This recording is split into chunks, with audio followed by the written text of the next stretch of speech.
Hello there. I'm Dr. Autumn, leadership consultant, wellness coach, author, and I'm incredibly grateful to be your host of the Align Living podcast. I'm here to equip you with the tools, inspiration, and practical tips necessary to lead a life of wholeness and pursue greater shalom in your life and that of your families, teams, and communities. My mission is to empower you to lead from a place of holistic well-being. It's time to say peace out to the fatigue, fog, and frustration of living in a place that lacks abundant well-being. Join me as we embark on a comprehensive exploration of spiritual, physical, mental, emotional, social, and economic well-being, all within the comforting embrace of one podcast. Hey fam, welcome to the Align Living podcast. Coach Autumn here. I'm really excited for today's episode because it came about in a roundabout way. Let me tell you, as most of y'all know, I have a membership platform. I made it super affordable so I could serve as many people as possible. But you get access to a bunch of courses that I continue to record new content. So it's dynamic. I do challenges and I do live coaching, live group coaching. So it's a really amazing platform. You can check it out at autumnswain.com. But like how this podcast episode came about was I recorded a course on a topic really near and dear to my heart. So impactful, like any goals you have related to your pursuit of wholeness or yourself, your families, your teams, like what I talked about in this lesson in my course, I'm like, dang, like this was really significant. So I was just going to re-record a podcast episode, a shorter, more abbreviated version. But as I was speaking, I kind of went off script a little bit when I was talking in this lesson, and my heart, I was just pouring out some things that I think are so significant to your aligned living journey that I'm like, you know what, instead of me re-recording this, let me just put out a sneak peek of this, of my course. And you get to hear some of the lessons get super practical. I have like recipes, like specifics on how to eat, on mental health, spiritual formation. Like there's so much content up there. But this one specifically on the importance of emotional regulation and emotional maturity and how significant it is in impacting every area of your life. Because what I realized for so long is I was helping people with their nutrition goals and their fitness goals and their spiritual goals and their mental health goals, that emotions come first, because every single decision and choice that we make is impacted by our emotions in some way. So literally, this is such an important episode. Listen to the end, because in the end, the last like third or 20 like quarter of this episode, is I get really practical for you, but I also really speak from my heart on how significant this is to your journey. And so take a listen. I hope you enjoy. Again, it's a freebie for you from my membership platform.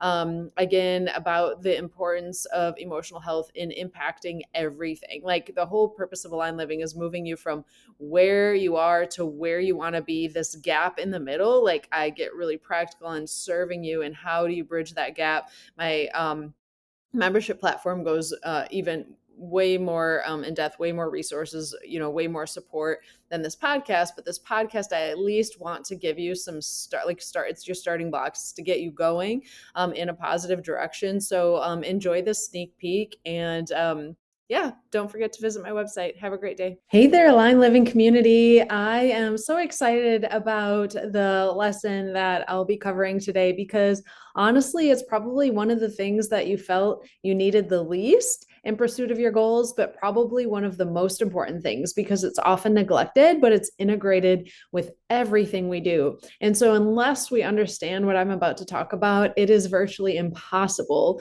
to make progress towards your goals. It will also significantly help you understand not just yourself, but the people around you that you have influence over, from your family to your teams to your community. So I'm really excited to dive right in. I'm going to be highlighting a resource I highly recommend that you'll be able to go further than what I cover here. But let's jump right in. So, I've talked about it a little bit before, just the role of emotions in what we do. But before you tune out here, just understand that it doesn't matter who you are, what type of personality you have, the way God created us is we are emotional beings. So every single input into our lives go through the limbic system first. So our emotions are activated. Um, and those are the initial input to our thoughts, our choices, everything. And so without good emotional health or proper emotional regulation, it will be hard to live the life that you want to live. And so I'm just going to help you understand just how relevant this is. And I'm not just going to tell you that it's important. I just want to really practically, sort of Line Living Community is all about, like, break down what this means for your life. Okay. So just to jump right in, trust me, you will be so glad you listened to this to the end. So stick with me.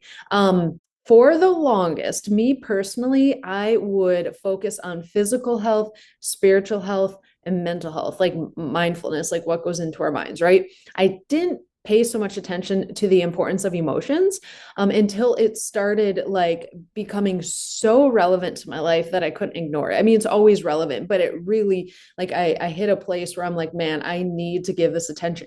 When I started doing a super, super deep dive into how God created our bodies, how our emotions integrate with everything else, our spiritual health, our physical health, our mental health, even our social health, I became just fascinated by its relevance and significance. And so I think part of the reason that we fail to give this space attention, even though it touches everything else in our life, is because when we think about physical health, like, okay, our bodies need to be well. We want energy, and we want to look healthy and fit and whatnot. Spiritual maturity, yes, we need this to be a priority because fulfilling our purpose in life, we need to grow in our relationship with God. Makes sense. Mindset, we know that it needs to be a focus for positive productivity and just the pursuit of any goals, right? So these seem like so obvious that we just give space to them, but what about our emotions, right? Like, how do we see them on a day-to-day basis and just how important they are? I think we fail to do so that's really what this lesson is about. So we go to the gym, we meditate, we pray, but do we prioritize how we can improve in our emotional well-being? So this right here, what I'm about to talk about, will really give you a jump start in this space, and it will help you thrive that much more. All right. So, just to give you a little insight into how relevant this is, I had a season of my life that was pretty stressful. My physical health, I was doing all the things right, eating well, exercising, moving my body, getting plenty of sleep, all of it. But I still was experiencing some symptoms. And it turns out that because of the stress load in my life, my body was in constant fight or flight. All right. And so what that meant was my emotions, I wasn't giving them the space and attention they needed, because our emotions are some of the most valuable information we could take in. We're not supposed to react to them, but we're supposed to use them as information to understand where we're at and then respond appropriately. Okay. And so, my emotions, what I realized is, without giving them proper attention, they were forming my thoughts in unhealthy ways. And so things would come to mind and I would have to really wrestle with it. But if I got ahead of it by paying it more attention to my emotional well-being, then it wouldn't have been such a difficult journey. And so it's not that it's easy, but it's just super relevant. And then of course, our spiritual health and emotional health are super integrated. Peter Scazzero, I think I pronounced it right. I've talked about it in a previous lesson. Wrote the book Emotionally Healthy Spirituality, and that goes super deep into just how integrated our emotional and spiritual health is. You cannot separate them. Okay. And just think, whenever you question this, be like, God made our bodies for a reason. If our emotional expression is touching every cell in our body, then we need to understand that this is important. And so I just wanted to, one of the books that I constantly am referring to, even though I'm probably taking out of his original context a little bit, is Jim Collins wrote a book called Good to Great. All right. And the very first line in that book, I don't remember a lot of it, but I remember reading, good is the greatest enemy of great. Okay. Or good is the enemy of greatness. And this can apply to so many things, but I think how it applies to this emotions lesson is If you are just constantly in a state of just saying, I'm good, and not acknowledging all the emotions that are going on, you are keeping yourself from moving into greatness, right? If you're suppressing them, if you're not acknowledging them, if you're not acknowledging their influence over your life, if you just say, I'm blessed, I'm grateful, I'm good, right? But are you really? Like, because we are experiencing a slew of emotions every day, every week, right? And so you can feel blessed and grateful, but it doesn't mean that you can't also experience sadness or hurt or overwhelm too. All right. And so I would just listen to my friends say, Autumn, you're just so emotionally stable. You're so level. You're so balanced. You're so even keel, like all of these things. Right. And so I learned to live thinking that all was well. I would get this feedback and I'm like, yeah, I got this on lock. Like I know about emotional well being. But then when you are challenged, and this is where I could thank God for the hard, because when you go through tough things, you realize, dang, like whatever it might be, bringing up things from your past that you didn't know, or it might be just realizing that because of some of the hurt and trauma that you suppressed, you're experiencing things in your present day that are bringing things up and making it more, your emotions are having more of a negative impact on you than you'd like.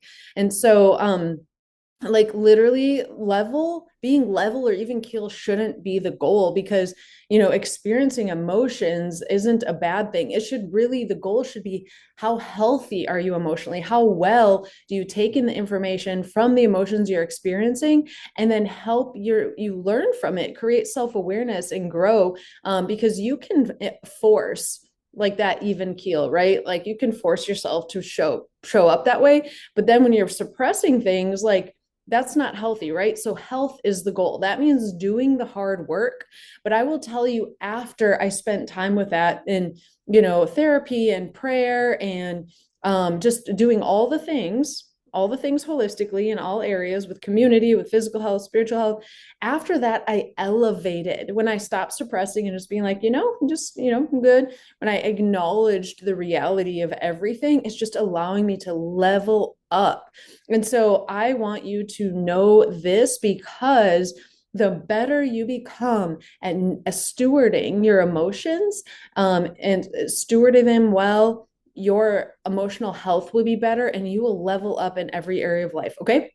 So, what you don't want to suppress emotions. They'll just bubble up. And also dysregulated emotions is not good. That creates chaos too. Like maybe you're not suppressing, maybe you overreact to every emotion that you feel. That's not healthy either, right? And so emotional regulation is the goal. Emotional health is the goal. And that's where you find peace. All right. And so, just to give you a little analogy, I'm a huge fan of gut health. And I remember I know that a lot of pharmaceuticals are not beneficial to our health. They're just suppressing, or they're addressing symptoms, not the root cause. So gut health is a really important thing to me. I talk about a lot. And I remember talking to somebody who had pretty severe acid reflux. And I'm like, well, the root of that is actually, addressing your gut health and doing the right things that your body actually needs. But a lot of people just pop antacids. Well, antacids are actually pushing the problem down further and further and further, and it bubbles and bubbles and bubbles, get worse and worse and worse. It's literally just a very, very temporary band-aid solution addressing a symptom. But when you get to the root cause, that is where freedom lies, right? Where you don't have to worry about acid reflux again, or in this case, where you don't have to worry about the stress that comes with emotional dysregulation when you're not treating your emotions. We're not taking them seriously. So it turns out this I'm good autumn was just in a whole lot of fight or flight. All right. And so there's a lot of things that I began to integrate into my life just that have helped in the journey. And it is a journey, right? But I just want to encourage you to pay attention to all of it, because the goal is aligned living. It's having aligned life. So you have to be really honest with yourself, because living out of alignment results in unnecessary challenges if it's not addressed. Okay. So I can guarantee some of the hardest places that you're in right now or have been in recently could be tied to not stewarding your emotions as good as you could. So this is where I want to help you out. So our society struggles with things like debt and obesity and toxic relationships and spiritual complacency. All right. You can look at those as isolated issues, but they're not. It's all connected. And a lot, all of those issues, when you look at individuals like contributing to this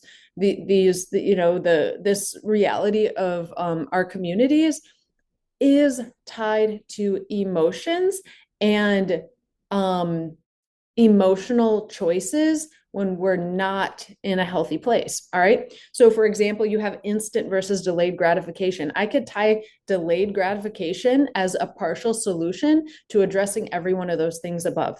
If you want to be physically more fit, if you want to be financially more sound, if you want to have healthy relationships, if you want to be spiritually in tune with God and thriving more in that place as well, versus instant gratification usually leads to a place we don't want to be, but we continue to give in, right? That is perfect example of why understanding our emotions and emotional health is so important. Okay.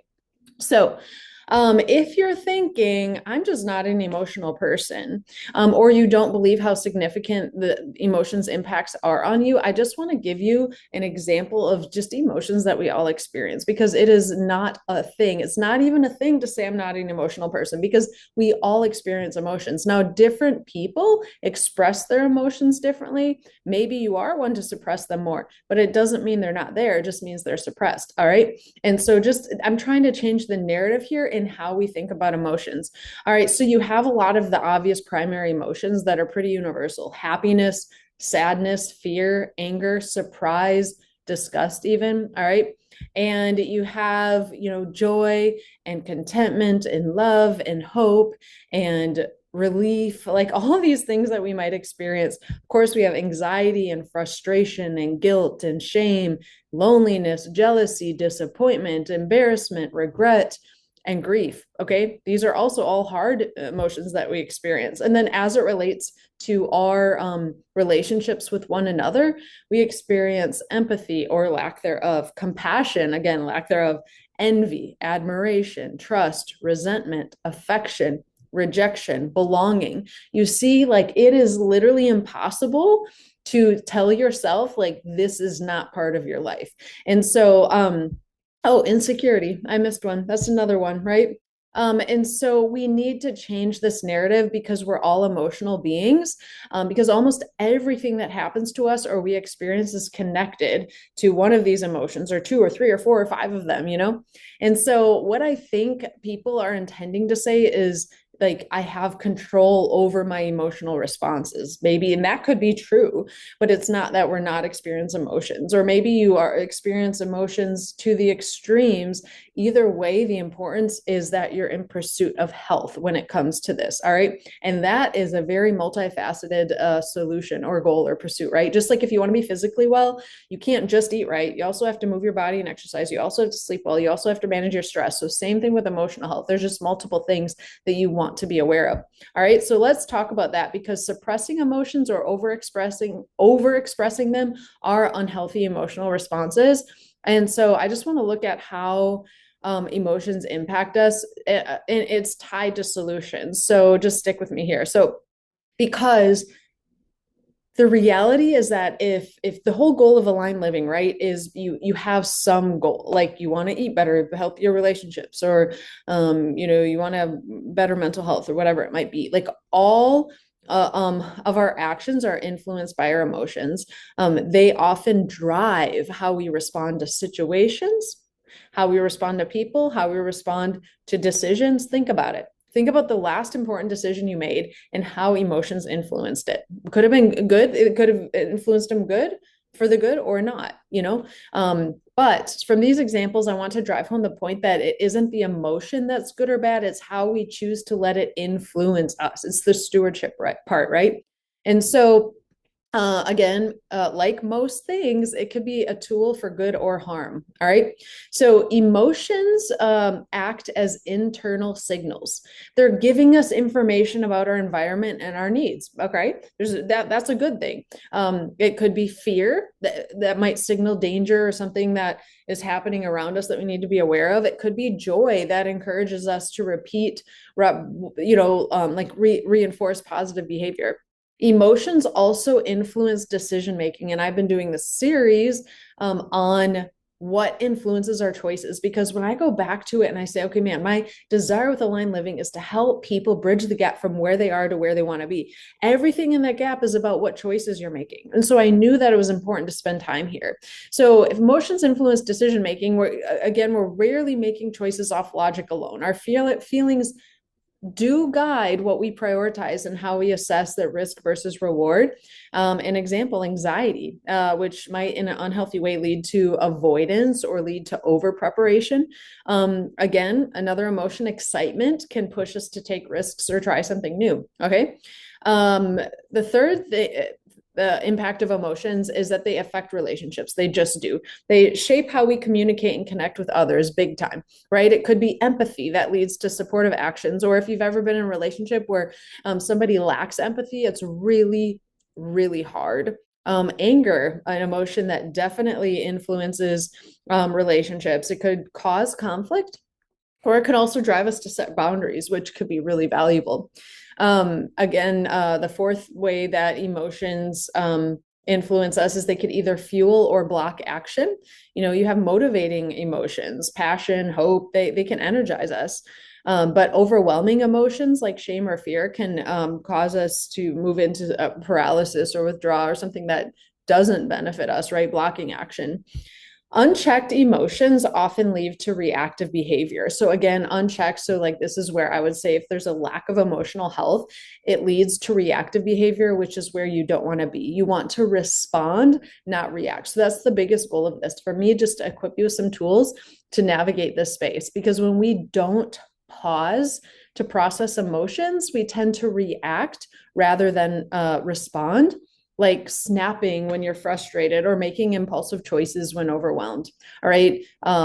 Think about a time where you've done that or somebody close to you has done that. How, let's say someone else did it and you were on the receiving end of it, like it doesn't feel good, right?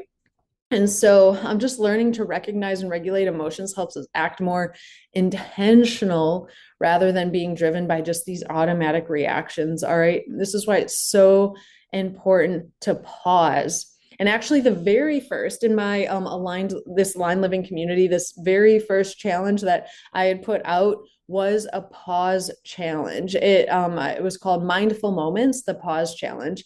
And it's just so important to get in the habit of doing so, intentional pauses to think and process. All right. So, I want to share with you a resource because this lesson is like just hitting the surface. I mean, it's enough for you to walk away and say, okay, like I know quite a bit. Like I have several more points I'm going to hit on this video, but I do want to give you a resource. Dr. Anita Phillips wrote a book, The Garden Within, and the subtitle here is Where the War with Your Emotions Ends and Your Most Powerful Life Begins. Like when I read that, I was like, whoa, that is a very, very strong subtitle. Like War with Your Emotions Ends, but it's kind of true. Like if you are not stewarding your emotions well, like they're battling against you because you experience something, then you feel something, and then if you react to it, it's going to put you in a negative place. Or if you sit with it in an unhealthy way, it's going to put you in a negative place. So we don't want to war with our emotions. We want them to be on our same side, which means it's all how we view them and use them. Okay. So I actually love her concept of the garden, this garden metaphor, because it just represents this inner space of the soul where emotions and thoughts and spiritual life all intersect. Dr. Phillips uses this idea of cultivating a garden to explain how we can nurture our emotional and spiritual health. And just as a garden requires attention, care, and patience, so too does our emotional health. And this is where in life, like I think we need to leave margin for our wellness. This is the whole reason I started Aligned Living Community, because how often do we just keep running forward so fast, expecting something to change? Like if our emotions are part of this garden that needs to be cared for, then we need to take the time to do it, right? So emotional growth and healing, because I want to touch on a positive and negative thing here that just is super, super important to be aware of. In a garden, there are always weeds. And if you don't pull out these weeds, they'll take over. And so the soil must be enriched for growth, and we need to get rid of the weeds. So, similarly, in our emotional lives, there are weeds. There's unresolved pain, there's bitterness, there's trauma, there's unhealthy patterns that need to be dealt with to allow for growth. And emotional healing involves confronting and removing these weeds, allowing space for healthier and more vibrant emotional life to flourish. Okay. And so, how do we start to do that? Spending time with God, intentional time, asking Him to help you with your growth, spending time in positive community, people who want you to grow, not just going to let you sit in your emotions in an unhealthy way. So, community. And then, of course, physical health, because a lot of our emotional expressions through neurotransmitters and whatnot, dopamine, serotonin, all of that connected to physical health, and our thoughts, our mind health, and our emotions are intimately connected. We need to address that as well. So there's a lot of things we could start doing to address the weeds. We can go to therapy, right? So there's also the other side of it. It's pulling out the weeds, but also planting seeds for that healthier inner life. So just like gardeners, what do you want what fruits do you want to see in your life, right? What fruits, what flowers? You must plant those seeds, whether that's compassion or forgiveness or boundaries or self-care, and then consistently nurturing those things, whatever you want in your life. All right. So, but I just want to step back and look at the weeds again, because growth goals for emotions must consider our history. So a lot of the weeds are attached to our history in some way. So there's literally no way around it, because there are physical presences in your body. Like, your memories have an actual neuron, physical neuron, or multiple of them in your body. This isn't my greatest area of expertise. Dr. Caroline Leaf talks about this way better than I do. But basically, like, when you have your, the episode that I did in my podcast, actually, there's probably a lesson here on this too, but on the non-conscious mind, the subconscious mind, our conscious mind, mind blowing. It's so, no pun intended, it's so important to understand this, because inputs, if they are triggering neurons that are attached in our non-conscious mind, attached to memories, and that was how we emotionally responded with that experience, it will keep coming unless we do the work to undo the thought patterns that caused that emotional response. So it does take a lot of intention. Like, you have to look at the weeds and start with thinking about your past, your history, what associations do you make, and start to unlearn and relearn healthier patterns, really. So something pretty fascinating is there's a lot of psychological theories out there around the mind. It's huge, like, I've read articles that are like not in total agreement, but there's still so much to learn. But it's a pretty strong consensus that the non-conscious mind, often referred to the unconscious mind, is where a significant portion of our emotions and memories are stored and processed, even when we're not actively aware of them. Okay. So essentially, our unconscious mind can hold on to feelings and experiences that are not readily accessible to our conscious awareness, but they're still significantly influencing our behaviors and our thoughts without us realizing it. Again, if you are finding yourself doing things you don't want to do, that you said, okay, I'm going to do this, and then you don't do it, like, you have to address your emotional health and look at the weeds and say, okay, what other things might be causing me to make this choice I don't want to make? I will tell you, I know this is a lot, but you might have to watch it a couple times and take some notes and pause and do what you got to do, because it's worth it. My counselor helped me understand emotions from a different lens too. That has helped me a lot. She says that our emotions tell us of our met and unmet needs. So I remember even sitting down with checklists and like, okay, this specific experience, how did it make you feel? What were the things that you were feeling? And then what needs do you feel were being met or unmet in that situation? Because there's always a connection. We experience emotions that are tied to met or unmet needs. And so that is valuable information. If you think about it that way, it allows you to work backwards and be like, okay, this is what I'm feeling. What is this attached to? And then you could be proactive about either understanding, maybe it's just a reality you can't escape in this moment, but at least you're acknowledging what's happening. It's so, if you're particularly feeling anxious about something in the present, it could be too that the response is connected to an emotional memory from your past too. And so again, this is why it's important to take the time to do the work, because it will result in freedom.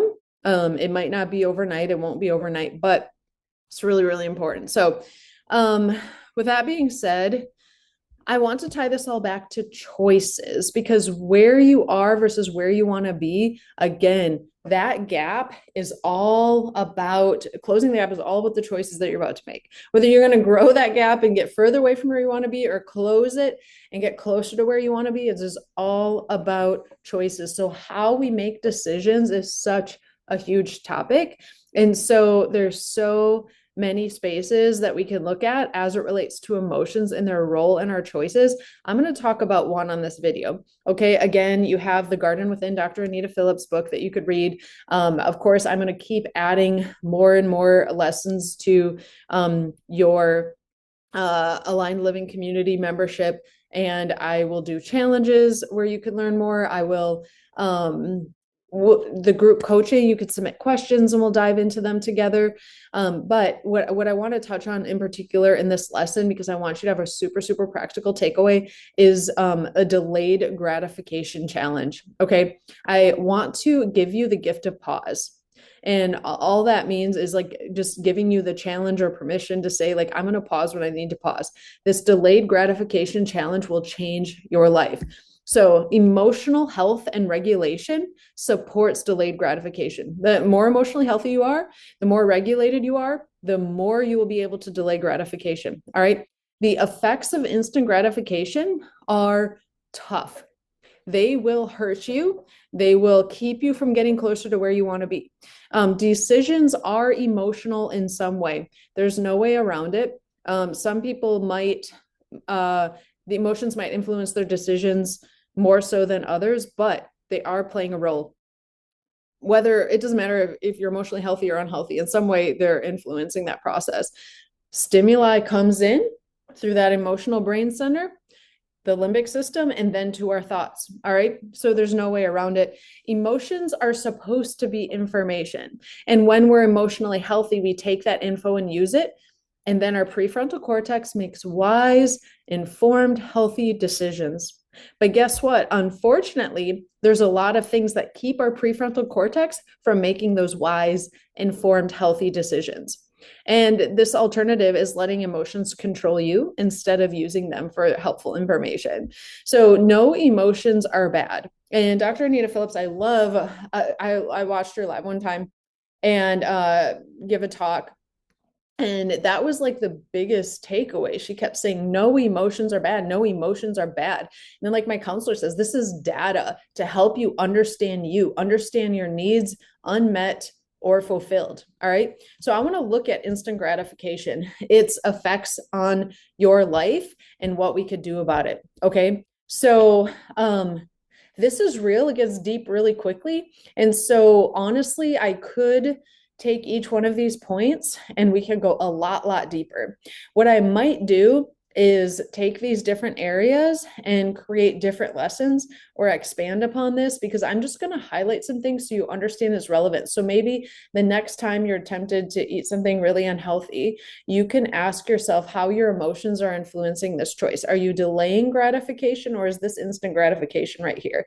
You know what I'm saying? And so I'm going to talk about physical, mental, emotional, spiritual, like all of it. All right, this isn't going to be too long, so stick with me, but I want to get this out here. And maybe I'll include this in the lesson notes, actually, because then you could just read them and reference them back as challenge points. But physical health. So think about when instant gratification dominates over delayed gratification, and delayed gratification is what we want. So in those cases, unhealthy eating. So let's say you choose fast food or sugary snacks for this immediate pleasure instead of a nutritious meal. All right. It's a really, really good example of instant gratification when you know that your goals require you to eat better. A lack of exercise. So instant gratification, skipping workouts because rest or screen time feels more rewarding in the moment. Rest is good, but I'm just saying, like, if you've gotten your 8 hours of sleep and you just don't want to wake up, you just want to pick up your phone or whatever, just lacking the discipline to do that. Again, instant gratification, a huge one is poor sleep habits, because if you stay up late for entertainment things instead of prioritizing rest, let's say binge watching something, That is very much instant gratification, saying this is what I want in the very moment, knowing I'm going to pay negative consequences. All right, so those are just a few examples. We could probably think of 20, 30 of them. Mentally, so how instant gratification negatively affects us mentally, reducing focus. Because if you're constantly checking your phone or multitasking, that will damage your ability to concentrate long term. Procrastination is another one. Choosing quick distractions, excuse me, over completing important tasks increases stress and reduces self discipline. This is another huge one. Procrastination is instant gratification to a T. Overstimulation, again, if you are looking for that constant dopamine hit from social media or games or substance abuse or whatever, it can lead to decreased satisfaction with everyday life. So this is super, super real. Oh, this is feeling really deep. I don't know about you, but I'm thinking about people in my life where I know that this is a problem, and it's hard because when you're in it, when you're so used to gratifying your desires instantly, it becomes a challenge. You have to really rework your thinking and say the goals that I have in my life are important enough to me that I am going to delay gratification. And you know what? I am going to do regular delayed gratification challenges in this community. I just have to, because it is one of the most important things in seeing you achieve your goals. And that's why I'm doing this, because I'm passionate about it. All right, so emotionally, excuse me, guys, I didn't mean to get emotional on you, but I'm passionate. I'm passionate about this because it's influencing people that I love and know, and it's also influencing people I don't know that have people in their lives that care about them or have amazing callings in their life that's being affected because of this. So emotionally, avoiding discomfort. That's instant gratification. Using food, scrolling, shopping to numb difficult emotions rather than working through them. Impulsive reactions. Again, lashing out or venting without thinking due to that immediate emotional urge. Instant gratification. Imagine if you delayed gratification in that moment, how much relationships would be saved, bank accounts would be increasing. You know what I'm saying? Low resilient, yeah, low resilience. Instant gratification would say always choosing what feels good now and can reduce your ability to tolerate discomfort or delay gratification later. When I wrote my book, The Playground Leader, resilience was, I did an entire chapter on it because if there's one thing that we want our kids to embrace, it's resilience. But delaying gratification is important. Sometimes you have to get in a bit of a battle with your kids to build resilience, to tell them, like, no, you can't have that right now. But we don't want them to grow up to have low resilience. Spirituality, neglecting spiritual practices, instant gratification, skipping prayer, skipping meditation, skipping reflection for more instantly rewarding distractions. This is such a real thing. How many of you are okay sitting in a quiet space by yourself, you and God, and just spending some time in the quiet, meditating, praying, listening for his voice? Shallow living, again, prioritizing short-term pleasures over long-term purpose or meaning. This is super deep, super real. Spend some time thinking about that. Disconnection from values. So instant gratification is making choices based on impulse instead of alignment with your deeper beliefs or faith. Again, this whole reason is called aligned living is because I want to help you live aligned, which means in order to do that, you're going to have to make choices based on where you want to be and not instant gratification. All right. Socially, self-centered behavior. This is choosing convenience or comfort over showing up for others, leading to strained relationships. My goodness. Imagine delayed gratification, like thoughtfulness, doing things for people because it's the right thing to do, showing up for them. Because guess what? When you need people to show up for you, that's when they'll be there. Poor communication, reacting emotionally in the moment instead of pausing. Again, that's that word again, pause to listen or respond thoughtfully. Lack of accountability. Again, this is instant gratification, avoiding difficult conversations because they're uncomfortable. And that weakens trust over time. You can't have unhealthy relationships if you are always looking for the instant gratification route. It just will not happen. Economically, I mean, it goes without saying, impulsive spending, when you buy things you want now instead of saving for the future, instead of investing wisely. Debt accumulation, this is huge, using credit to satisfy immediate wants, and then you create long-term financial stress. Missed opportunities, spending rather than saving can limit your ability to pursue meaningful goals like education, travel, or starting a business. All right. There's so many things that people say they can't afford, but if they had more delayed gratification in their life, much more likely build up that cushion to be able to make more important investments that take advantage of important opportunities. All right. So basically, uh, this is a lot, y'all. This is a lot. Emotional health is a key element of our holistic growth. It's just a really important thing that we can't disregard. So, my takeaway for you, again, I'm going to only list three, but the Garden Within will go a lot deeper, give you more takeaways. She talks about a few things I'm not going to go into here. She talks about healing the broken heart, freeing the angry heart, and calming the fearful heart. All right. I bet you every single one of you listening to this has experienced one, if not all three of those things: broken heart, angry heart, fearful heart in some way. Okay. So her book digs into that more, but I'm just going to touch on three big takeaways. Addressing emotional trauma. So one of the book's key points is the importance of recognizing and addressing emotional trauma. Okay, if unaddressed emotional pain, whether from past relationships, childhood wounds, life experiences, all can stunt personal growth and spiritual development. So that healing is required, and to live a full life, and that means you have to confront these emotional wounds, give them to God, allow the process of restoration to take place in your life. Second takeaway, emotional honesty. I talk about honesty across the board with aligned living. You cannot live an aligned life without honesty. You have to be honest with yourself. Why are you still stuck here? For example. The book highlights this too, but I just want to emphasize, because I believe this as well as one of my soapboxes, the importance of being honest with yourself in general, but specifically for this lesson with your emotions. Many people try to avoid, suppress, or deny their feelings, but true emotional health comes from acknowledging and understanding them. And this involves not just identifying what you feel, but also giving yourself permission to feel those emotions without shame. And then breaking the cycle of negative emotions. All right. This is the third takeaway. Break that cycle, because cycles are habits. They're hard to break, but do it. Pick one thing and be super intentional about it.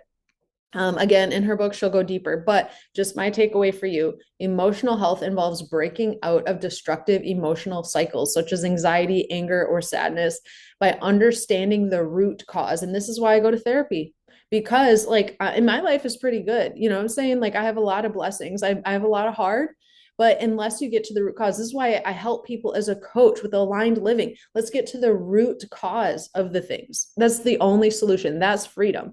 And so with this, breaking the cycle of negative emotions, get to the root cause, work to reframe them in healthier ways. And this may include practicing emotional regulation techniques or learning new ways of thinking about and responding to emotional triggers. So I want to leave you with this.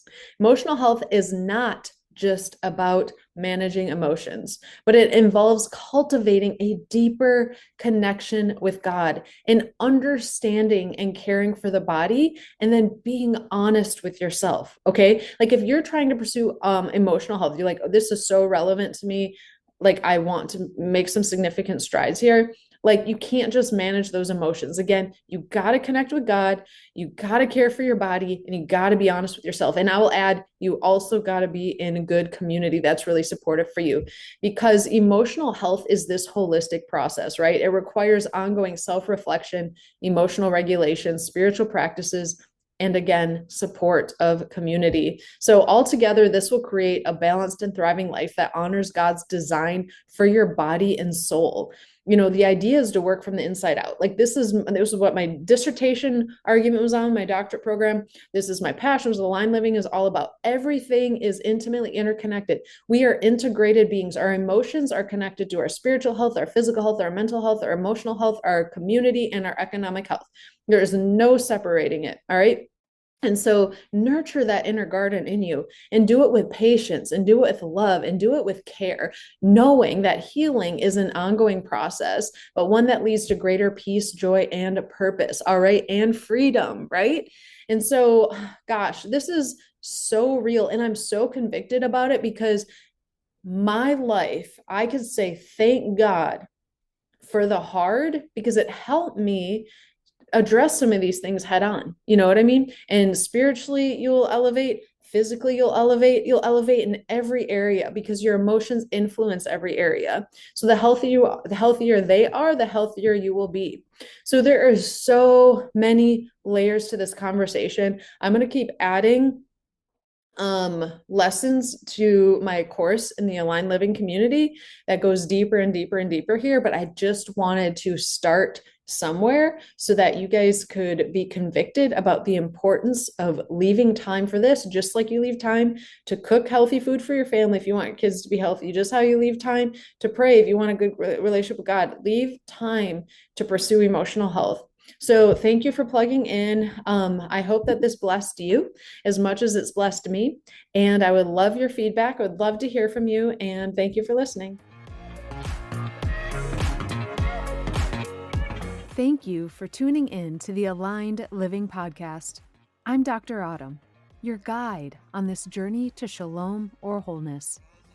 Ready to embark on this journey of self-discovery and transformation? Head over to autumnswain.com to learn more and to dive deeper into the world of aligned living. Until next time, stay aligned.